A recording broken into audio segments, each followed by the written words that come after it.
soul trader if we're going to use the government's title. The We tax trade our souls. I didn't even think about that. Our souls for money. Oh, man. I feel like that's going wrong. Aidan TV, you're watching TV.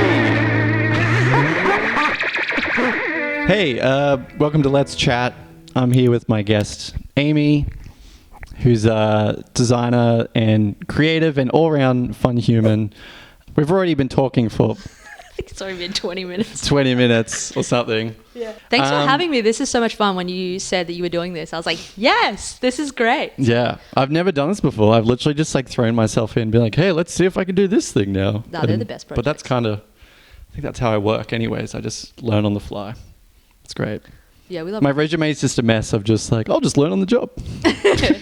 Haven't done it before. Doesn't mean I won't give it a red hot go. Yeah, I got that can-do attitude. Can't teach that. Yeah, so when did you... Because you studied design kind of like later, like post-school thing. I've done like, everything late. Yeah. Yeah, because you're a hairdresser first Yeah. and then you did design. I actually studied makeup first. Okay, was Yeah. that TAFE? No, it was a little private college. Oh, cool, okay. Yeah, I didn't get into QCA. I originally just wanted to go to QCA and do fine art. Oh, okay. Yeah. The old, I want to be a fine artist and then I need to make money, so I'll study graphic design. Oh no, I didn't even go that route. I didn't even get the chance. I just wanted to go do fun. In my brain, I was just like, yeah, I'll just be one of those like artists, like those. Oh, so you weren't even thinking about your future and how you're going to make money. You're like, I didn't give a fuck. I just fun, wanted to fun only. Yeah. That's me as well. But Yeah, I like also fun. back of my head being like, oh, I do need to pay rent. Yeah, so I And went to then- this arts academy, thing, which was great. And then I built a portfolio over 2 years that I was there to then go into apply to QCA. Oh, cool. Yeah. That's so good. And then QCA literally, it'll be 2007 because you graduated 2006. And in 2007, they were like, no, because your OP is not good enough. And I'm like, but what? Like, what do you mean it's not? Why are we caring about that when I have this bomb-ass portfolio? And they're like, oh, no, we don't take folios anymore. And I'm like, for a fucking fine art degree, excuse me. They're like, you can go to TAFE and go round. And I was like, I just spent 2 years Yeah. learning how to draw. So then I saw a documentary on Cirque du Soleil and I was like, makeup sounds kind of fun. It's kind of like art for the face. Wait, so you were inspired to do makeup from a circus? You saw those clowns and you're like, I can do that. Makeup? That's insane. So They then do some cool ones. I'm Yeah. thinking of like scary clowns. Oh, yeah. So yeah, and then from there, did hairdressing because that was kind of like a natural hair and beauty. I didn't study graphic design until 2014. So I did 14, 15. Yeah. So I'm not that great at maths, but is that like, 7 years now that I've been out? When did you study? I graduated from university at the end of 2015. Oh, So I think I finished just after you had finished. Well, how long did you study design for? all of 2014, all of 2015. So it finished December 2015. Where was that at? DCA. DCA. Design College Australia, which doesn't exist anymore. Oh, right. Okay. So it was a Yeah. college. Yeah. So is that a diploma or a It was technically an advanced diploma. advanced? Oh, okay, cool. And then it's like if you do another year, that would have been a bachelor or whatever. Yeah, but I never did. That was my trajectory. So then anything after 2015, I was a designer, which meant that I had more and better tools to actually make art and stuff with. Because prior to that, it's a mess. And it's not even the programs, right? It's the thinking. Like the programs are over here and you're like, well, anyone can learn the programs. But unless you have like the thinking or whatever that goes into the concept and design shit to then use the tools and the programs to. Yeah, so that was really cool. Also, I have to say, I don't really understand designers who aren't also illustrators. I mean, I know they exist, but like, what do you do? Like most of my work is illustrative. Yeah. I know. I think that as well. And even like people who talk to me, they're like, your design's so good. I'm just like, I just draw stuff and know how to place text in the right spot and use color. Yeah. But if you were to put me up to like a graphic designer who does like sick layouts. Yeah. I mean, like, I feel like, poke holes in editorial it. design is like a whole Oh, it's a whole job. thing. When you illustrate stuff, like what is the stuff you like to draw the most? That's really hard, actually, now I think about it. Because I kind of go through, I feel like I have a couple of different maybe styles that I kind of move. Yeah, I feel like you have like this like realism sort of I can do that. outline stuff of humans. And then you have this like cartoon wacky style. Yeah. So I guess like it really just depends at the time because like I've recently been doing those screen prints So like I love That's so good. I love anything that I can make analog. Like, I liked having a Rizzo printer, even though it was like a bit painful. Lino, I always liked Lino. Although not anymore. Can't be fucked with Lino. It's an effort. Yeah, and then screen printing. So like I like designing things that can then be like brought back into the real world to then make like with, screen printing is so fun because there's so many different colors and you can play with overlaying them, and then there's paper textures and stuff like that. So that doesn't really answer your question. I guess like No, it's maybe cool. It goes to my next question. Oh, okay, cool. Well, maybe like the most recent thing, I kind of fell into this like retro. Is it called retrofuturism? Which sounds a bit weird. Yeah, no. That's so weird because I was literally looking and reading about retrofuturism yesterday from like a band interview. Oh, but they were like, I can't remember his name, but he draws like retro. He's known for drawing like retrofuturism like ladies. So it's like they're like saucy robot ladies. Oh, like the Sorayama? Yeah, I think that's I think that's them. Yeah, I was looking at this and I was like, oh, it's so good. And it's like the green, like gradient sort of shiny stuff. Yeah. Like grain trigger warning. Oh, grain. Everyone loves grain. Yeah, they do. Oh. I guess that's the other kind of style. Like I still love the fake ads, but the fake ads used to be really like one color, and now I've done them more full color, and they're actually more fun now in the full color because I'll pick like 3 or 4 colors and make these like pretty, almost like poster-esque kind of fake ads, which I really enjoy. I feel like 3 colors like a really good amount. I feel like when you said full color, I was like, oh, it's like this full like rainbow graphic. But no, 3's great. Yeah, I think 3's the perfect amount. 3 to 4, maybe 5. If 5 is like a white highlight, maybe, I don't know. And I saw this zine yes. that was called like the Energy Consciousness Grid. And I think, look, they said it was like leaked files from the CIA about the Monroe Institute, which I already knew about because I did like the first thing of what's called the Gateway Experience, which is this like, I can't even explain it because I just literally don't have the words, but it's like a kind of meditative trance kind of thing, and they kind of walk you through like, imagine there's a box in your head and you open the box, and it's like this whole thing about trying to have like out of body experiences. Oh, cool. And I found out about that through a weird set of circumstances. But anyway, apparently this little zine that was like $12 was like, oh, this is the CIA files on the Monroe experience and the Gateway Project. And I was like, okay. And it had this like shitty little head in like a weird little box with like kind of boxes around it. And I was like, I really like the graphic. I just bought it for the graphic. We all do that. Yeah. Got to do it. Yeah. And then I was like, I want to make something that was actually similar to this kind of style for that screen print. And so I got a mood board together. Love getting a mood board together. And then just started, I was like, okay, well, I want a body and I want these like waves emanating out of it. And I love grids and yeah. Oh, okay, cool. Yeah. That makes sense. So I guess like that's one of the styles that I really liked. And I actually used your technique of, I drew it all in Procreate and then I brought it over and then I live traced it and then I Gaussian blurred it and then I fucked with it a bit and then and I was like, oh, it does feel really like a bit more like blobby, but not, when you raw live trace something and it has like all the shitty little points. Little sharp janky bits. Yeah, and you're like, can't do it. Blur, rasterize, and image trace. Yeah, it's good. It's my secret. More on that later. Yeah, I mean, I guess we're kind of the same because we both cram the shit out of our stuff, but... Is it an Illustrator thing? Maybe it's because, there's always just illustrations and... I don't know. I mean, like, I love type and illustration together. I always like... I like when you, like, kind of blur your eyes and you can see the even gaps between everything. Oh, yeah.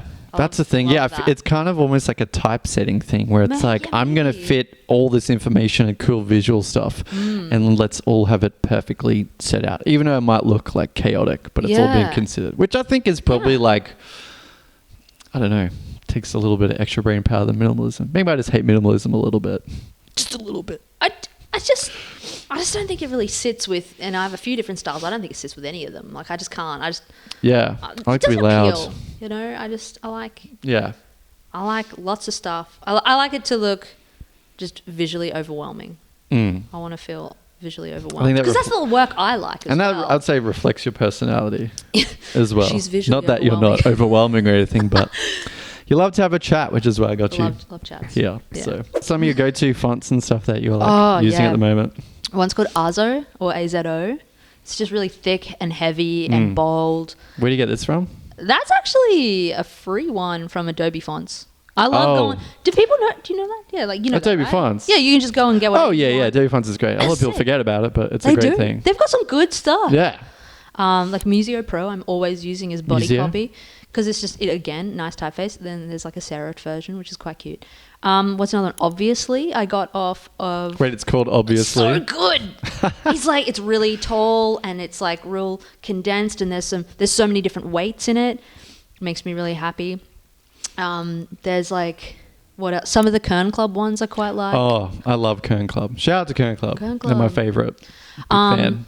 And then for my next newsletter, I was like, I'm gonna have like a little brand guideline for what I want the newsletter to look like. So I picked a color palette and I started using this typeface called LUNAR Palms. My friend Cameron designed that typeface, and unfortunately, Cameron, there's no like asterisk, like apostrophes, Oh. and I'm like, my guy. That's the thing that annoys me so much is, I mean, I know there's someone who also makes fonts. I mean, it's not hard to put the extra 5-10 minutes into putting that bloody asterisk or like. We need People apostrophes, don't my guy. apostrophes, the inverted commas, sometimes brackets. People forget. And I Ooh, kind love of a use those, but I think when I make fonts, I don't do all the characters. I did it with my first font, and I was like, that was ridiculous. Take too long. I don't even use half of these, so I just use the main ones that I use on the keyboard, and that seems to be great. But yeah. Yeah. Yeah, So that's any- been kind of fun, like picking a typeface, picking a color palette, and then making this like branded thing just purely for one newsletter. And then I also had like a fruit sticker vibe because I was like, I like yeah, a little like fruit price stickers. stickers. And I was like, how do I make them look? How do I make it all look the same but kind of interesting enough and different? And that's been really fun. And bumper stickers. You love bumper I stickers. love bumper stickers. God, they're I feel so like, funny. is this a recent? I feel like, I don't know Yeah, if like it's December like a, last year. Yeah. I just don't know if it's like a boom that people like make bumper stickers, or maybe it's just I see your stuff and we all follow the same bumper sticker You're like, designs. but that's cool, thank you, and nothing whatever, Yeah, and silver nothing- print shop. And yes. I'm like, yeah. Shout out to those people. They're so funny. Yeah, bumper stickers are so much fun. I think because it's like, I feel like because stickers are really fun to make, but half the time it's normally just like the set, like character or like something like that. But then I think bumper stickers, you've just got such a great space to Well, it's got play a with. function, right? Yeah, it's got a function. Yeah, and then people are like, oh, I'm going to purposely put this on my car. Yeah. I had somebody that was a train driver for Queensland Rail, and they bought my bumper stickers. Yes. And they're like, I'm going to put one on a train. Excellent. I haven't spotted it yet. I mean, they go pretty quick, those things. My stickers and those trains. But Yeah, I love the bumper stickers, and because I do conventions, and so I didn't know if they would do well at conventions. I mean, I'm a bit of a weird wild card at conventions anyway because I don't look like I don't do fan yeah, you go to like art. Supernova and stuff, which is Yeah, like, Supernova's fun. draw me Spider-Man. Yeah, yeah, and like, but people would come up to me and start laughing, which I love. And then they would Good like, sign. yeah, like the bumper stickers, and like that just inspires me to make more things that make people laugh. That's it. Yeah. That's great. That's all you need. Yeah, I love. Don't be chasing that dollar. Chase those laughs. Well, can I have both? Have both. Like, yeah. what are the pros and cons of working for yourself? I think like the biggest difficulty I have these days is because like my time off or time that I could work on Forge stuff or drawing stuff or whatever, Side projects. yeah, is through the day, through the week. Because like my housemate, she goes to her job, you know, she's got a 9 to 5, you know, and so then I'm just like, oh, well, what do I do? You know, like, and I'm fast, right? I don't know about you, but I'm very quick. So if I need to do something, it usually just gets done in like 2 hours. Oh yeah, no, I'm definitely the same. I'm like, I'm going to do this project, and then it's like, oh, I finished it today. What the hell am I going to do tomorrow now? It's only Wednesday. And you get like I get like panicky a bit. Yeah. Forgetting that like, well, you just do whatever you want. You know, Yeah, you just do something else. you wake up and figure it out. Yeah, that's it. That's it. And so, It's a pro and a con, I would say. Yeah. It's both. yeah, so that's probably one of the biggest cons. I guess because I do a couple of different things. So hairdressing, like I like when people book their appointments through the day, through the week. That's cool. So then I don't have to work nights. I don't mind working nights. You know, if it's worth doing, that's kind of fun. All my clients are really lovely. Love a sleep in. Oh yeah, that's something that has really like. That's I a usually, pro. You can sleep in. Yeah, especially You could know. in You don't have to be winter, 'cause I anywhere. hate being cold, so I usually get up at like 9. Yeah. Wow. Yeah, I'm jealous. yeah. You could do that too. I've tried. I Oh. can't. It's too hard. What do you mean? I just wake up early. Oh, I can't sleep well, in. that's lame. Or Yeah, just what are some cons. cool things? People want to know what's so fun about freelancing. The fact that you get Soul trading, sorry. trading my soul. trading. Boom, boom, boom. That sounds so ominous. Yeah, getting a lot of cons. Yeah, sorry. It's fun, I swear. The pros are just like, if you really want to do something and you're like, I want to do it tomorrow, you can. Because you're like, well, I'll just clear my schedule of 3 things That's and true. grocery shopping. I'm just going to go to the screen printers and I'm just going to print. Or like, fuck, I really want to design a shirt. Or if someone goes, hey, well, there's a market on and we need you to, and you're like, okay, well, I'll just sit down and make you're some like, stuff. I'll just make stuff and I'll see you in 2 weeks. So. Yeah, exactly. But I think we're kind of like, I mean, for someone who'd be like on the outside of this and we're like, yeah, we can just do whatever we want the next day, like thinking that we don't have to pay rent or anything. But I feel like the secret that I discovered a couple of years ago and what I've been doing this whole time is the power of part-time jobs. Which work well. And so many people do it. Like, I feel like I'll follow people on Instagram and be like, damn, I love this illustrator, artist, blah, blah, blah. How do they do it? They have like 1 million followers. And then I'll find them on LinkedIn and they're like, I just work like at a university or like a print shop. And I'm like, oh, I knew it. Like, Yeah. And that's how you pay rent. And I think it's great because it takes the stress out of trying to live off your work every single day. And It can make the artwork just work. yeah. And it breaks up. I think if you're doing the same thing every single day, Even if you love it. yeah, even if you love it, you're going to hit a point where you're like, I'm bored or I can't think of anything anymore. I just need to go do something. And, maybe that's working a part-time job. And then you come back and then you like appreciate all the free time you actually have. Which is more than someone who works full-time, I guess. Yeah. And then it opens up the opportunity where if you do, have lots of work and you can work full-time, you can then just quit your part-time job and then you can do it full-time and see where that goes. Yeah, and I mean, I think maybe my biggest pro is that I just hate authority and I hate being told what to do. So, and I'm lucky that I'm disciplined enough to tell me what to do. So, True, yes. So I think, I'm the same. yeah, so I just don't know if I could ever really go back to full-time work. I mean, I've only had a handful of full-time jobs in my life anyway. I just don't think... I'd rather my back up against the wall. I get more creative then. True. If you were to go back to full-time work, what would it be? Just not at all. Nah. But if it could be anything, like, joining the circus full-time or something, going back to your origins of clown makeup. Insane Clown Posse's looking for a makeup artist. I think that's a dream job. Hell yeah. I think the hard thing, a big pro for working for yourself is that you get to use your whole brain. Mm-hmm. Like you get to problem solve absolutely everything. No limitations. Well, and every full-time job, I feel like, the whole point is that like where we need a person to do this specific task or these specific Fit in this box, please. Yeah, and even if it's a general all-rounder role, I still feel like I would then accidentally fall into wanting to do some more strategy stuff or like come up with business ideas or like I'm like, hey, like, we do, and then they'd be like, but pipe down, that's not your job. And it's like, oh, but stop breaking our brand identity. yeah, and it's so I don't know. I just feel like I would rather try and make money through a variety of different things than work for one company. Yeah, I think I'm the same. I don't know. I'm still in a state of flux, so I'm like not sure where I'm going to go with all of this and if I do want to go get a job again. But it's more like if the opportunity reveals itself to me, I'll be like, let's do it. And even then, I think it's one of those things where it's like, maybe I've been freelancing and then you're kind of like, oh, I think I just want to go get a job again. Like, and this goes with anything. It's like nothing's permanent. Like, I feel like that's something I keep forgetting to tell myself. It's like I could go get a full-time job. I'd go work that for a year, earn some money, maybe just, kind of switch off that part of my brain, which is like the hustle, make things all the time. Yeah. And then after that, you'd be like, all right, I'm back. I'm going to quit my job again, get a part-time job. I knew of a friend who knew someone who worked at an agency, and apparently like every 3 years or something, this person quits and then goes and works in a bar for a year.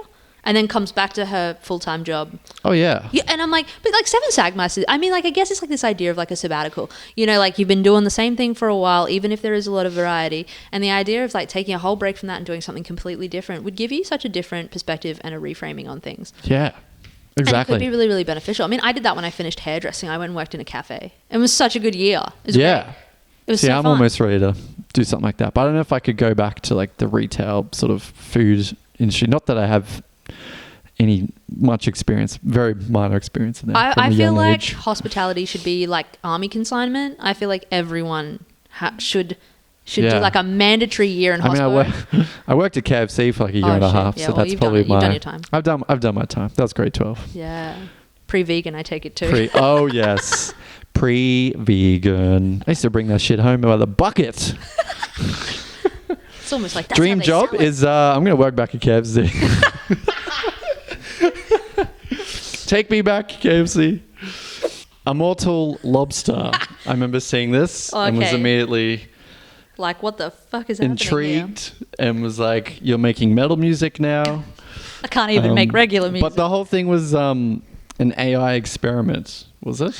A little bit, yeah. So I guess I was like, well, I could write some lobster music. I mean, someone had said to me that they would throw down to Immortal Lobster. And I know that this person that said this, Elise, you're awesome.